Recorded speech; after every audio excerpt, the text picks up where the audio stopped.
can you see this person's perspective, but can you see beyond this barrier that is in front of you right now?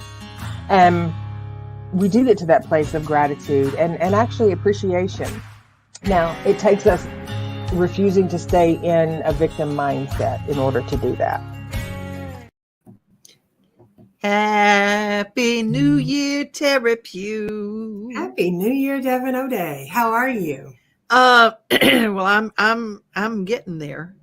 I'm getting there. We both have had the funk. I mean, it's just, the whatever this is, I hope nobody else gets it because, it just seems to linger. It does, doesn't it? It's just like, I don't know. Somebody said, is it that RSV or is it the flu or you got COVID? I said, I know it's not COVID. I've taken 3 tests. Mm-hmm. Not COVID. I'm not real sure it was the flu because it really physically only had me for like 2 to 3 days. Mm-hmm. And now it's just that, the lingering. Yeah, the lingering. I call it the Macy Gray, Kim Carnes kind of, I'm in that season of it right now, Yeah. I don't sound nearly as sexy as they sound, but I'm in that season of it right now. That sounds awesome. We've got our New Year plans. Joyce is with us. Good morning, Joyce. Good to have you here. Happy New Year. Elizabeth is here. Lots of people are joining us. Nice. If you guys, some people are on the Transcending Turbulence page, some people are joining us on my Facebook page, and some people are joining us on X this morning. So we are all places that we can be. LinkedIn.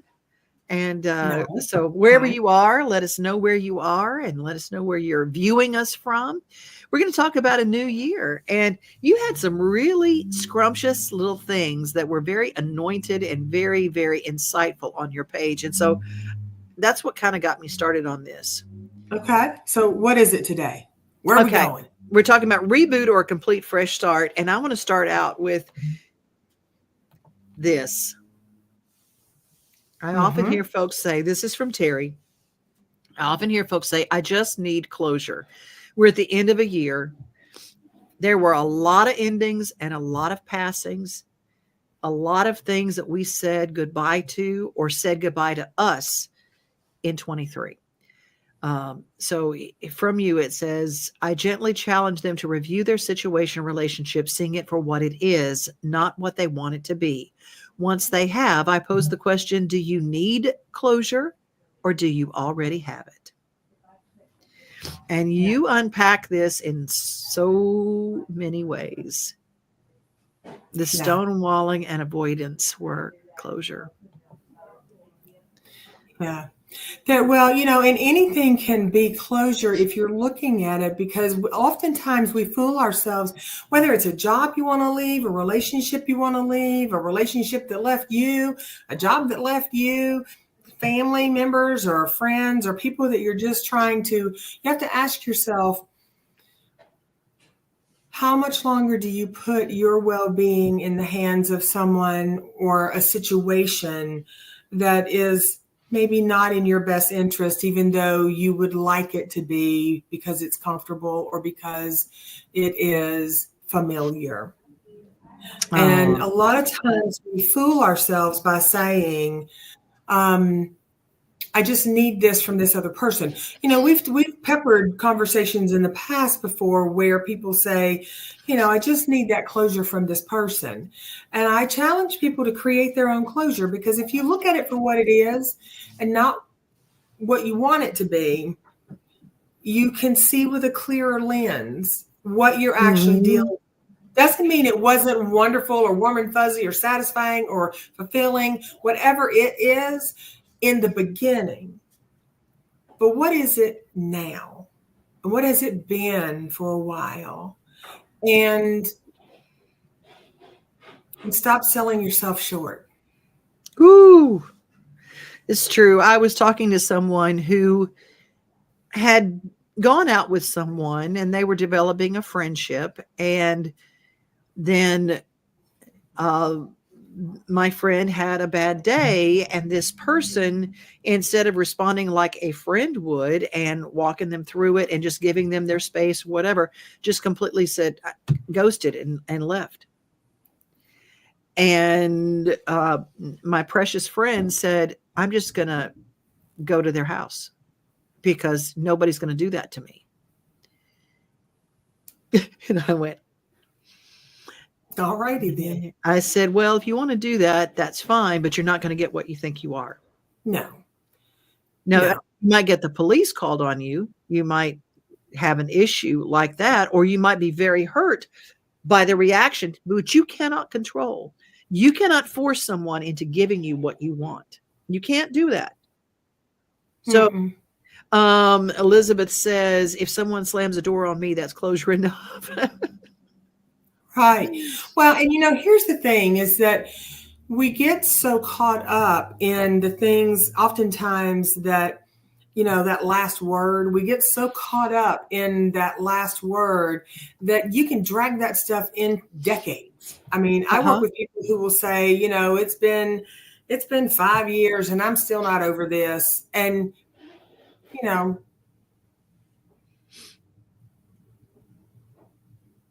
okay, well, then you're in the right place, but you better be ready to be over it.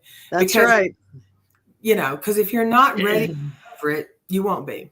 That's right. The unresponsiveness and silence or closure. You cannot force someone to tell you the words that you want to hear. You cannot. Well, exactly. And if you're in a job, and a lot of people are in careers and jobs, and they go to their boss and they say, hey, can you help me with this? Or what do you think about this? Or I've done really well on this. And what are your thoughts? And you get unresponsiveness. You get people who don't meet you with, there's not a readiness to communicate, and then those people stay in those jobs for decades, unhappy, unfulfilled. And they keep thinking, well, if I just light myself on fire one more time, maybe they'll recognize my value or my worth. No. Take your ass on down the road and start doing something else and don't burn yourself up. And it's not your job to set yourself on fire to keep those people warm. That's right. That's right. No.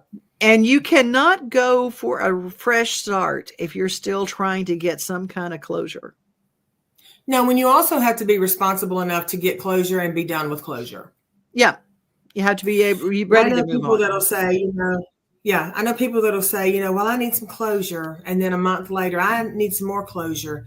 And then a year later, I need some more closure. And I'm like, yeah, no, you're just playing now. You're just playing now. Yeah. Get your shit together and get your closure, create your closure and move on with your life because you're getting something out of staying stuck. Yeah. I loved this one, especially the lack of apology and accountability or closure. I think this is especially poignant when we're talking about a parental figure. Yeah. When we keep expecting the parental figure to do something to make up for those years of whether it's physical, mental abuse, maybe they were a narcissist, maybe they were unwell, maybe they were addicted. And you bore the brunt of that, and you're still waiting for your apology. Well, the problem with that, waiting on that apology, depending on how your brain formulates your survival skill set, waiting on an apology from a parent who has wronged you in some way or neglected you in some way as a child will create an adult who will then wrong or neglect other people while they're waiting on an apology from their parent.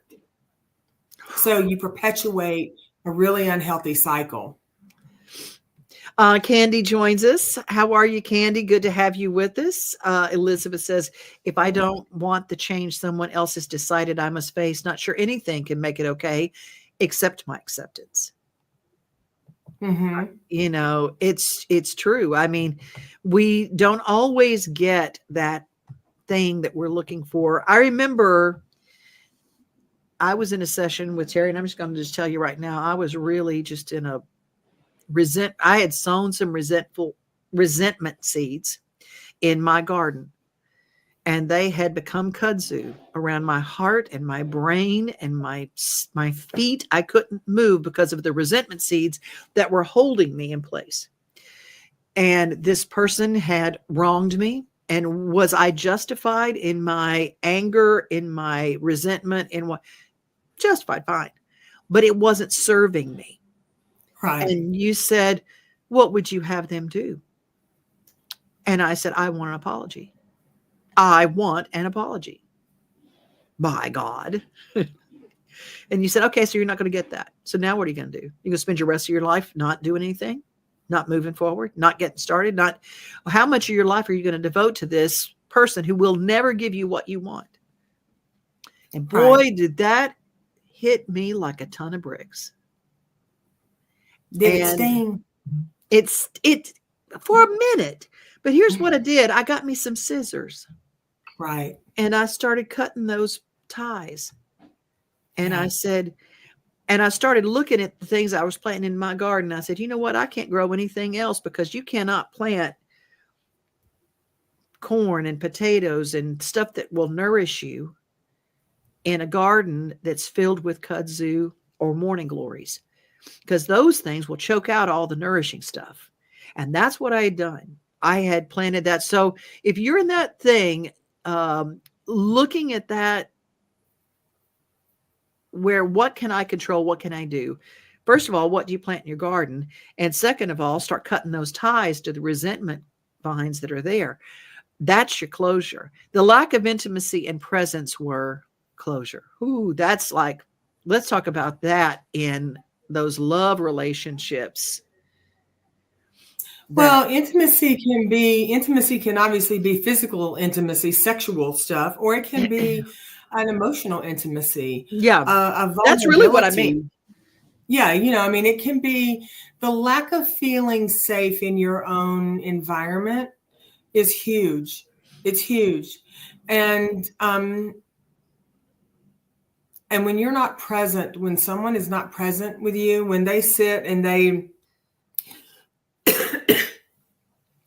either, excuse me, are watching TV or scrolling or talking on the phone or ignoring.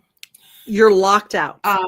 You're locked out. Yeah, you're locked out of there. You are not, and I'm not saying that you can't be in a space with someone and have them doing that stuff occasionally. But the kick comes in when they're doing those things and they're sullen in the house, and then they're on the phone with a friend and they're ha ha ha ha, and then they're sullen in the house again. And when they start using that stuff against you, you're on your phone all the time and you're like, I don't think so. I'm pretty sure my phone's on silent and sitting in the other room, or, you do this all the time or you do that all the time. You got to be careful when people start with that projection stuff, because most of the time they're projecting what they're doing back at you. And let's be real, that shit can get, whirly, swirly, peppermint, I know you are, what am I? I know you are, what am I? Because it's like, okay, if they're ignoring you and then they say you're ignoring them and then you're trying to ignore them because they're ignoring you, before you just got to be adult enough to not want to play games with people. Like if you love that person and you want to play tootsies and footsies with them, knock yourself out. But don't put yourself in a position with a friend, a family member, a lover, a former partner, a boss, or anybody where your happiness is based on how much you can contort yourself into being something that they think is going to make them happy, or a job that's going to make them, you can do this for them and it'll make them happy. Because if they can't make themselves happy, nobody else will ever make them happy. Right. And you become you'll destroy yourself trying. And the thing that I'm talking about, what hit me with that was not the intimacy of a sexual relationship, because there are many, many people that have sexual relationships that have no intimacy whatsoever. I'm talking about the connection of souls, the connection where you can trust someone with your life. You can trust them with your stories, with your past, with your present, you can trust them with what's going on with you. And they can trust you with that same thing. And they do. And there's that give and take where you can share any of your words and any of your stuff that in a kind way, with each other. I don't mean someone that dumps on you either. I don't mean that. Sure. And there are people that literally find themselves in relationships with someone who is just a wall.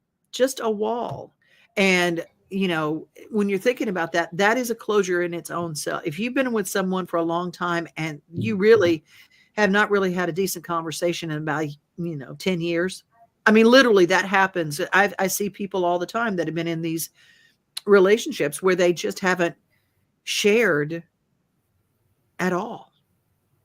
And it's just become this place. And I go, that's not, oh, okay, here we go. The lack of respect and honesty was closure.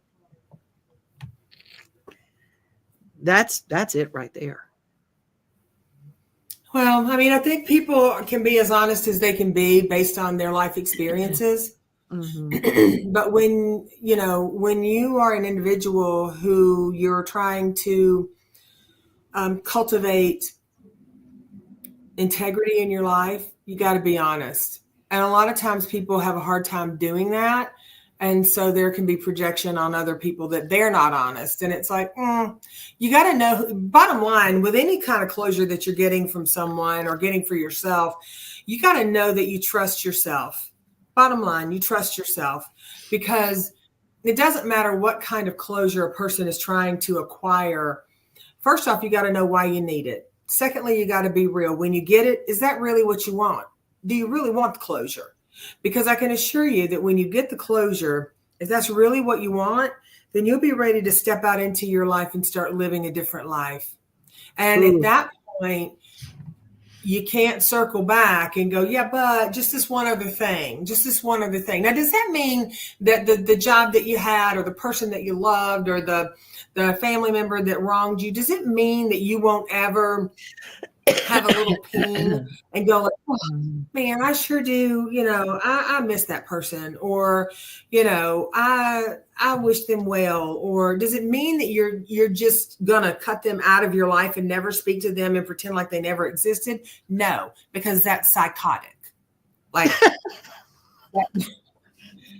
that's psychotic. I'm sorry. I sound like one of those little cartoon dogs with my wheeze, but it is so. Well, I mean, look, we live in a world where adults, grown adults that paying their own bills and their taxes, feel like if someone wrongs you, you just cut them out of your life. You never think about them. You only hope bad things happen to them and they never existed.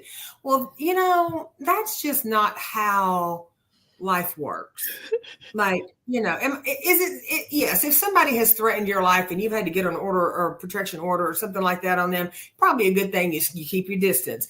But to spend time in a job or with a family member or with a partner or a former partner and then pretend like that never happened, that reeks of completely being emotionally constipated.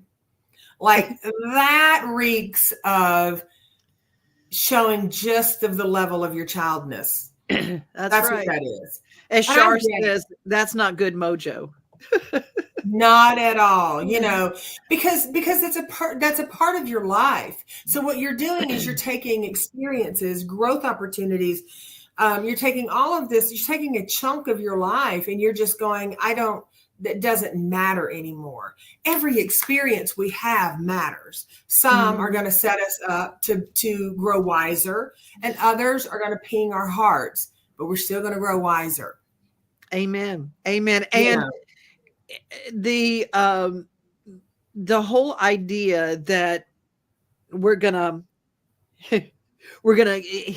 cannot press our reset and our reboot and whatever if we won't let go of the thing that is holding us into last year. Let's say last year or 10 years ago, and we're still holding on to it. The divorce that's been over for 5 years and we still can't get over it.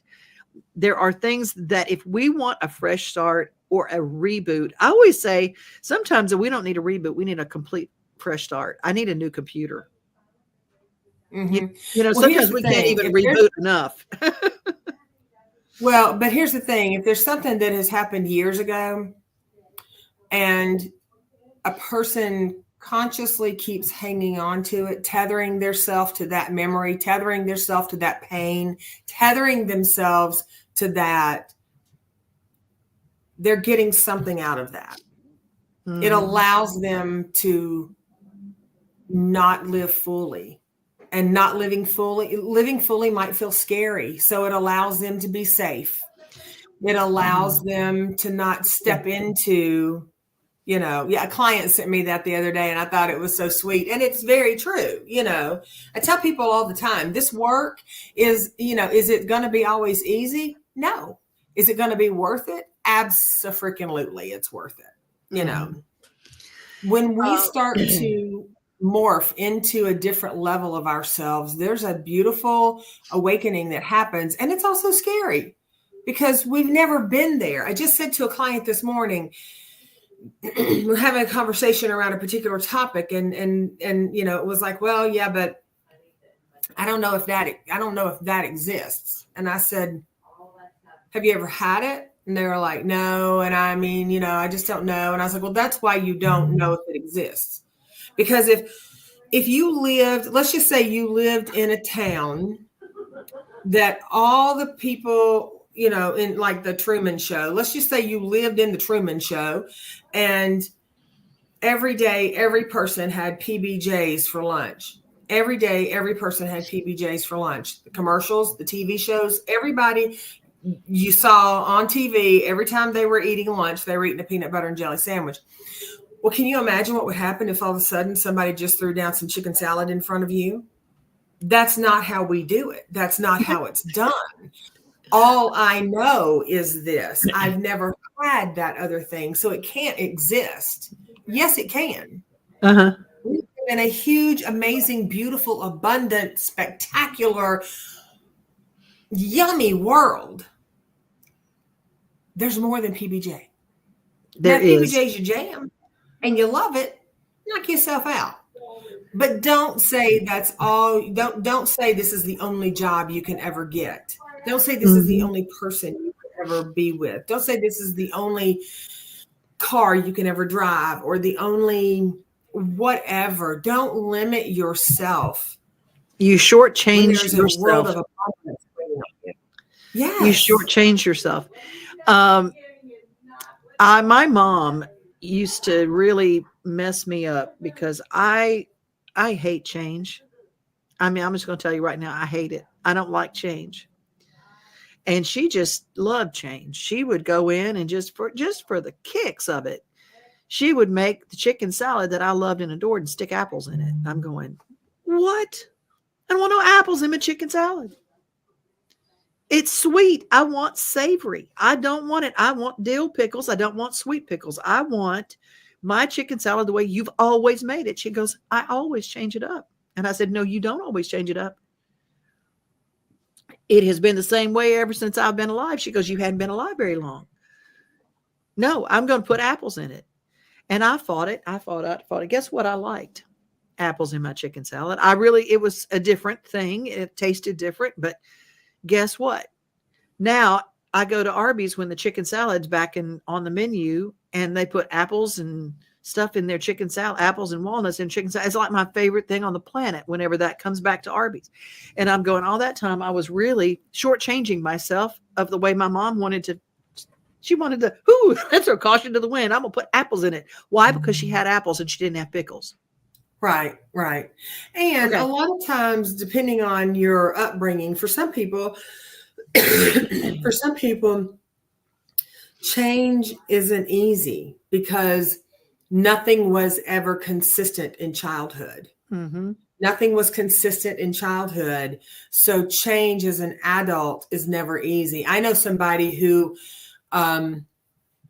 lost their mind one time because somebody had moved a book. Well, I think a book rack had been moved at some point, and they just one day recognized, like a year later, that the book rack wasn't there, like a little magazine rack kind of thing. Yep.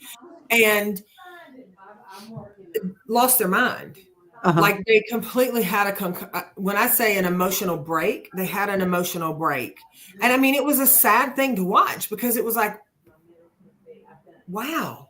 Like, because for some people, you don't think change is a big deal.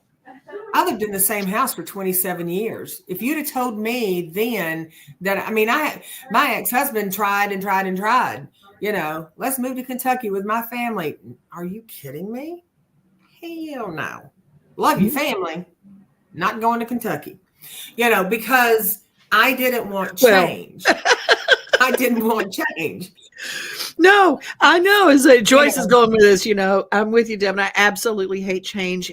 And I hate that I'm this way. Well, you know, we just learn to love ourselves wherever we are. Shar says, I'm finding this out with my new iPhone. Get over frustrated, then decided to chill out and let it flow. That's right, Shar. That is right. I mean, look, you've got the blessing of having a new iPhone. Right? So there's going to be some growth pains with that stuff. I'm not a techie person. I mean, I'm the first person to admit that. I am not a techie person. Sometimes you just have to take a breath and sit back and go, you know what? And sometimes you got to sit back and Joyce, you got to quit hating the things about yourself that you don't like and just learn to be okay, you know, with that. Dale, I love you so much. I'm so glad I haven't seen Dale on the show live before. And I just love him to pieces. He's a great singer-songwriter. And Chance has been the most consistent.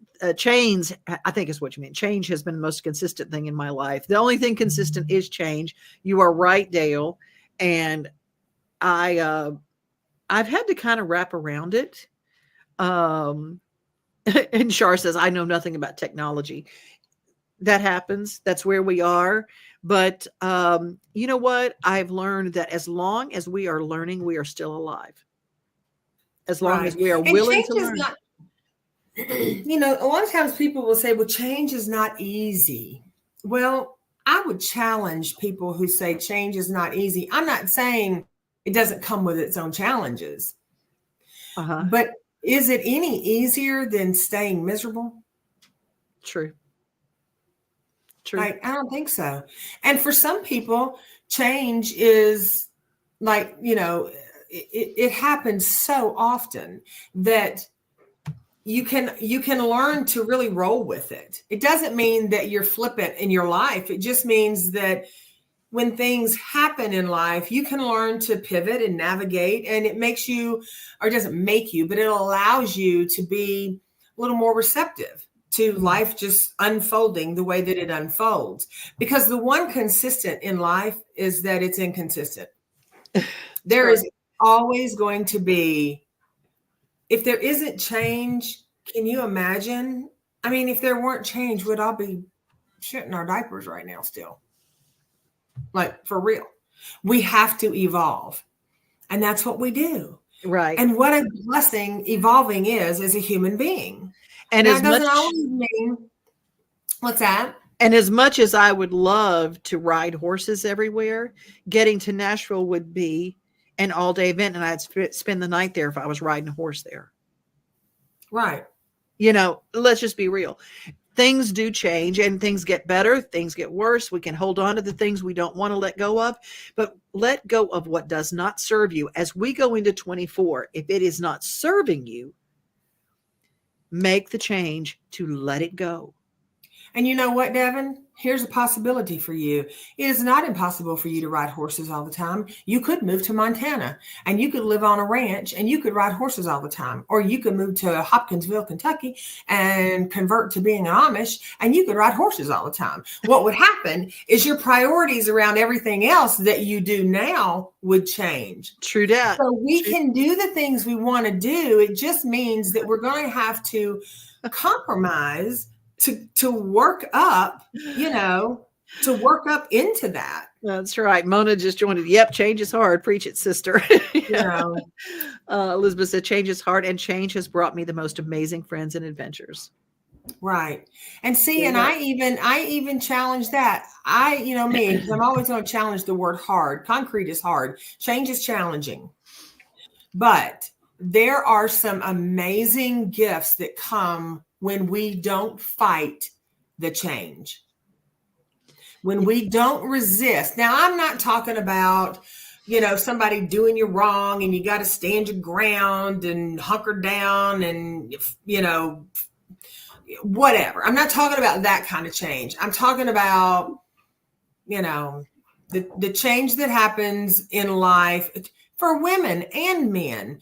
Men lose their hair. Artists struggle with their voices. Women go through menopause and end up getting dry vaginas. Men have erectile dysfunction. All that stuff happens. It's change. We can either go, well, kind of knew that was on the horizon. Sucks, but let me see how I can work with this.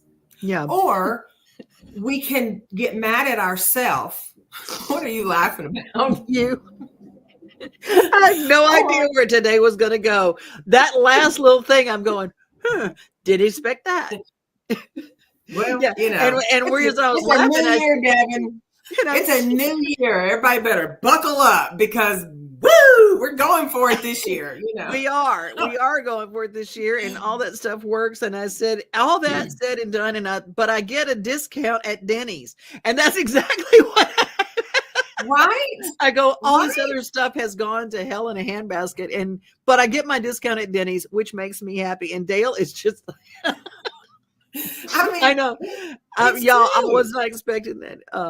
Here's the thing. We all know all of these things. There's a potential for those things happening, right? So if we know there's a potential for them happening, then we have time to either create a space of acceptance and grace and love and gentleness, or we can become bitter and angry and, all that stuff. And I know I have friends that literally serve us. I have an acquaintance that really doesn't want to leave the house anymore because their face has changed so much. And they don't like the way age is. I can't be in public anymore. And I'm going, oh my gosh. It's like, oh, stop that. Because there's going to be a day when you can't maybe walk or be out in public. And now you can still drive. My gosh, Paul, who's in Virginia, says kind of like change itself. Sometimes you don't expect it. Absolutely, Paul. Absolutely. And that's the thing is that if you don't like change now, maybe 2024 is a year to introduce yourself to change in small ways. Small ways. Before we get out of here, we have got 2 spaces left. If somebody would like to be on Saturday, part of our reboot at Teri's office, it's bring a sack lunch, and we're going to do some really fun things.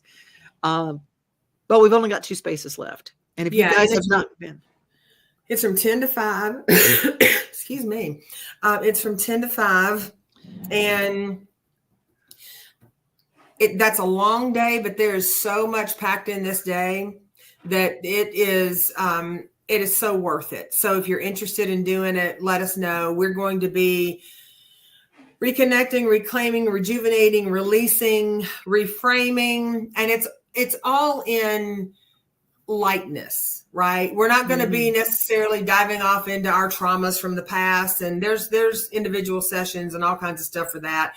We're not doing that. We are going to challenge ourselves to look at change. We're going to challenge ourselves to embrace new things. I'm not going to have slugs for anybody to eat or anything like that, but we are going to challenge ourselves in very loving ways. And this is the 3rd year we've done it. And it's just every single year is something new. Elizabeth has joined us. I think you've been to all of them, right, Elizabeth? I think you've been to Reboot is such an amazing day every year. I love that. Shar says, love you all, must go cook for bingo. I I love you, Shar. There you go. Enjoy. Absolutely. And Joy says, oh, she can't make it this week. Well, that's okay. That's okay. We take these days that we can have this reboot, and it's right. And we could have waited, and we just said, nope, it's got to be right there that first week. We got to jump right on in there and do this. That's what it's about. And so there are two spaces. Yep, 2 spaces left. And you're right, Devin. I mean, we could have done this 3 months from now, but the truth of it is, it's not so much, well, I guess it is for people who track with calendar years and the new beginning kind of thing, that it's wonderful for that. But also it's really good after you come off of like the Labor Days and the Octobers and Halloweens and Thanksgivings and Hanukkahs and Christmases and Boxing Days and all the things that everybody does. And Happy New Year, and here we all are. And now there's all these expectations. Not that we don't pressure ourselves enough, but I know there's over a fourth or over 3/4 of the planet's pressuring themselves right now on all these goals that they have set that they're going to keep for 2024. And if you can do it, fantastic. And if you don't, give yourself some grace and figure out what's keeping you stuck. And that's what this reboot is about. It's about cutting the energy that's been draining you and creating space to take ownership to live that life that you want to live. And I know the first part of the year, everybody's out there talking about live your best life, new year, new you. I got news for you. It's a new year. It's not a new you. It's the same damn you that it's been forever. And if you don't change the things, and if you don't change the things that aren't working for you now, at the end of 23 or 24, when we're going into 25, you're going to be talking about you're still doing the same things you were doing in 23. Shar says, I can't find my arrow to leave. Just walk away, Shar. Just walk away. Just get up and walk away. We'll be here when you get back. Just go cook for bingo. Oh, that's so funny. And Jill joins us. Hey, Jill. Happy New Year to you. And Shar said, found it. Bye. Bye. Elizabeth says, I said screw resolutions several years ago, setting myself up for failure. You know what? I have done a word for many years, a word for the year. And you know what came to me this year? What? Use it. Use it? That's my phrase. It became, instead of a word, mine is use it. And whatever I'm not using, you're rehoming, you're regifting for someone else to use. And what I had was this wonderful coffee that had been gifted to me. People give me coffee like people used to give me wine. Thank you for that, by the way, because I let go of some things that weren't serving me, and coffee always serves me. And so people had given me coffee, and I've been saving it for special occasion. I had a whole freezer full of delicious coffee. And my friend Teri Pugh gave me a coffee maker that she didn't need. And I was just using my Keurig, which is an okay cup of coffee. I mean, it's all right, whatever. It's not the same as a good brewed cup of coffee. It's just not the same. And I had forgotten how much I loved it. So I decided to start using all of this coffee that was gifted to me. Mm-hmm. I was brought up with save it. It's a collector's item. Save it for special occasion. Save it, save it, save it. And my word for the year is use it. And I'm going to use what I've got. And if mom says, my mom used to say, well, you'll just tear it up. Okay. All right. If I tear it up and something gets broken or something, okay. I'm not carrying a U-Haul with me to heaven. So I'm going to go ahead and use it while I'm here. I'm going to experience whatever it is. Wear the perfume. Use it. Yeah. And if you don't use it and it's something that you really love, I can tell you from firsthand experience, if it's something that you don't use, but you really love it and you're attached to it, when you can pry it out of your fingers, there is such a beautiful sensation that fills you up when you give it to someone else or gift it to someone else who is excited to have it and will use it. Amen. Amen. There's something so beautiful about that. And you've given it forward, you've paid it forward. And then someone else is getting to use it and they're loving it. See, like that coffee maker you gave me. That's right. I love it. And Paul says, I've always believed in a balance between reaching for the future and remembering the past. Both are healthy in balance. Like Casey Kasem used to say, keep your feet on the ground and keep reaching for the stars. Absolutely. Absolutely. There's a balance that is had. And a lot of times people they create such discord in their past that they don't want to look back at it, or they look back at it and they pick it to death and they bring all the pain with them. And if you're looking back at the past, you're preserving it and you're bringing it into your future with you. And, you've got to find, there's so much sweetness in the past, even if it was something, if it was a relationship, a job, a pet that's no longer with you, a loved one that's no longer with you. There's so much sweetness that's just beyond that pain. Amen. Of that life that was well lived, or that job that was so appreciated, or that whatever. And I get it. Some people have fine-tuned their vision to where the world is, they're a little jaded, they're a little cynical, or a lot, and the world's just not a fun place anymore. But I tell people all the time, I got fewer days ahead of me than I got behind me right now. And is that how that saying goes? Yeah. Yeah. Look at me. I'm going to turn 60 this year. And I'm like, I don't know. Is that how that goes? I don't know. Somebody's like, how does it feel to be almost 60? And I'm like, I don't know. I've never been it. How's it supposed to feel? I feel like I'm 40. So I'm probably not the best person to ask that. But, you got to be able to look back and go, dang, that didn't work out the way I wanted it to. But, man, I have some appreciation for it. I love it. Even if it didn't work out the way I wanted it to, it worked out the way it was supposed to, because there's something else in store. Job-wise, home-wise, living-wise, career-wise, whatever-wise, there's something else to step into. Absolutely. Absolutely. And there are people who are joining us right now on X, on my page, on your page. And I'm just so glad that you guys are all here today. We're going to bring things to a close. And our last comment today, Teri, you look great. I'm working on a new vision board right now. It has been years. True believer. Thank you. Oh, first, thank you so much for that compliment. And secondly, I'm so excited you're doing a vision board, because I think they are fantastic. I know a lot of people got the woo-woos around it and they're like, oh, vision board, schmission board. But I could tell y'all stories about working with the gentleman at Riverbend doing their vision boards and them making parole and living the exact life with a few tweaks along the way that they had on their vision boards. And there is absolutely nothing that we cannot have or acquire if you truly believe that you want it.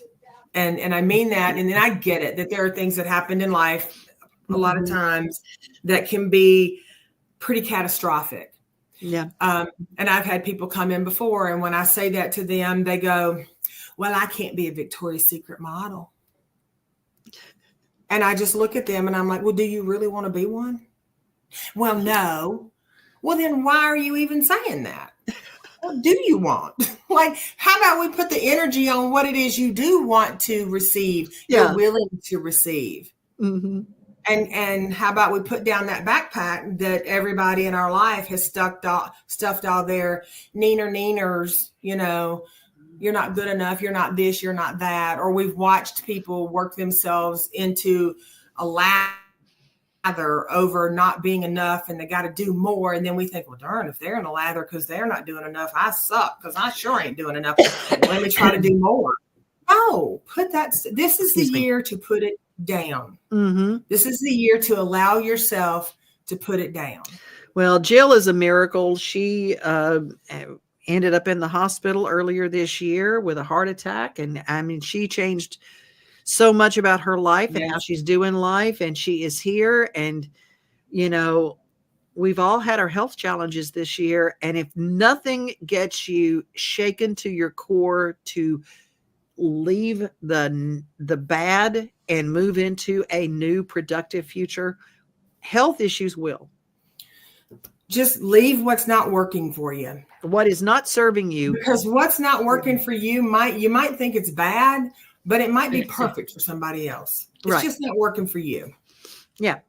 So we're going to close things out. If you guys have a topic for a future show, devonod@gmail.com. And I'm going to turn it over to Teri, because that's the email address at the bottom right here, Teri@teripu.com. If you want to be one of those last two spaces in our reboot on Saturday, you give her a message there. Well, yes, you can give me a message there. If you go there, go to the contact page, and then it's going to send me an email. And if you would rather, because I'm lame, I'm just going to say, call me or shoot me a text, 615-513-2700. And let me take that back. I'm not lame. I'm actually pretty damn good. I just put it out there because that's just what it is, right?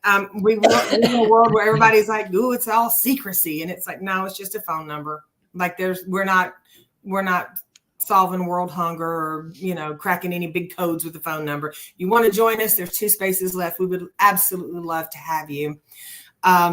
And if you can't join us this year, then maybe you can catch us next year or at one of the ones that we do during the year. It won't be a reboot, but it's equally fun and fabulous. So all that to say, as you go through these next few weeks, carve out time, space, and a chunk of grace for yourself, because if you are a resolution setter, odds are you're going to stumble somewhere along the next couple of weeks. And don't let that stumble be the end of your journey. And if you're not a resolution setter and you just are taking life one thought at a time, then plant some pretty amazing seeds in there to come to fruition for those thoughts. And when you feel that kudzu, like Devon was talking about earlier, weaving in and kind of going, don't sit there and look at it and go, oh, it's so pretty. No, it's, pretty can be pretty dangerous if you're not careful. So tend to your garden so that at the end of this season of this year, you allow yourself to feel pretty good about where you are, and you're not looking back with remorse about wishing you had done things so much better. Just do it from the beginning and know that you're human, and the humanness is going to trip us all up sometimes. But that's the beautiful thing about life. It's not so much how life's treating us, it's how we're treating life. So with that said, I will end this with just saying that we appreciate all of you for choosing to share your energy and your time with us weekly Wednesdays. And until we see you next week, increase your peace. See ya.